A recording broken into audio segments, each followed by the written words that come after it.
This is the fourth lecture in our series from Chapter 13, and the topic today is hydroelectric energy.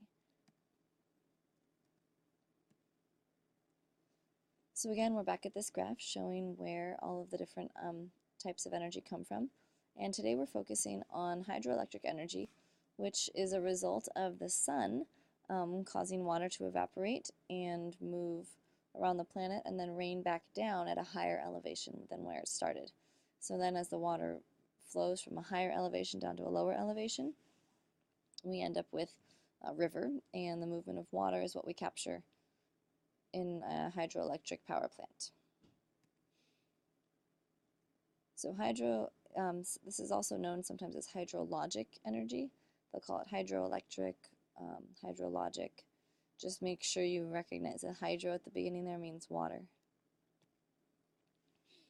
Now, like I said, this is energy that can be produced by the movement of water, which is caused by gravity, and then as the running water moves down, it turns a turbine, which generates electricity. We have two different types of hydrologic energy. There's large-scale hydropower, which is also known as water impoundment, meaning we store the water in a lake behind a large dam and release it as we desire to create the electricity we need. Large-scale hydropower has a large impact on the environment. It also generates more energy because we're capturing the energy from more water. Small-scale hydropower is known as run-of-the-river, and this has a minimal impact on the environment but also produces less energy. So here's a picture of what large-scale hydropower looks like.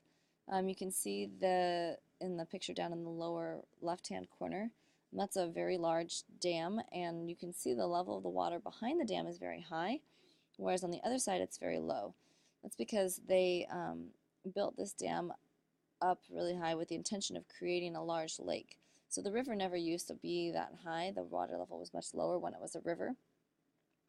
But they've built this large dam, created the lake. They're storing water, so it's called water impoundment in that reservoir area there. And then if you can see in the diagram, the intake is right here.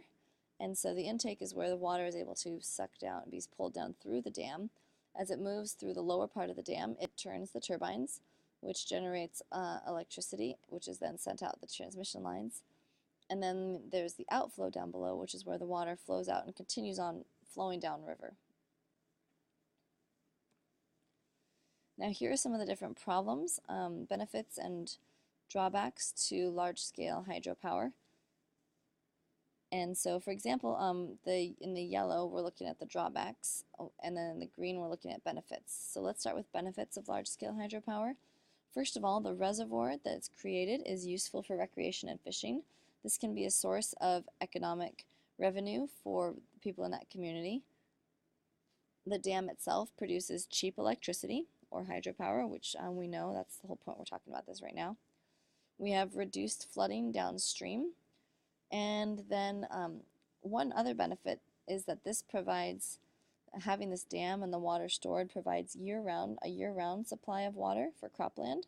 So they don't need to rely on rains. They know that there's always enough water stored behind the dam to provide them with water. So year-round irrigation of cropland. Now looking at the drawbacks, let's start over on the left. There are large losses of water through evaporation because there's a huge surface area of stagnant water there in that reservoir. So as the surface water heats up, we'll have more and more of it evaporating than ever would evaporate from a quickly flowing river. Now the flooded land destroys forests or cropland and can also displace human populations. Along with that, when land is flooded, it actually promotes anaerobic bacteria to grow, and the anaerobic bacteria digest whatever biomass was under the water, and they can end up releasing methane. So they digest the biomass in the absence of oxygen and release methane. And then methane actually is a greenhouse gas, a much more powerful greenhouse gas than carbon dioxide. So this is another one of those drawbacks. Moving along to the other side there, the migration and spawning of some fish are disrupted by large dams.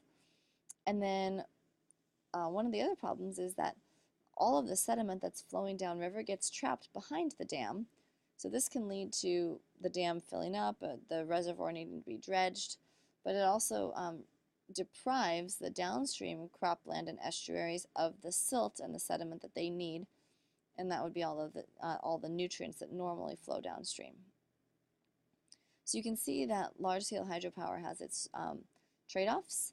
In some places in the country, like in Klamath, on the Klamath River in Oregon, they've actually decided that they are going to remove all of the dams that are on that river and allow the river to flow naturally again, which is a big shift from what they've been doing. There used to be 3 dams on that river that were controlling the flow of water.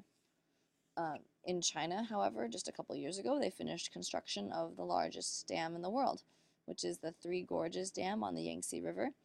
And so, like I said, some parts of the world are really embracing hydropower.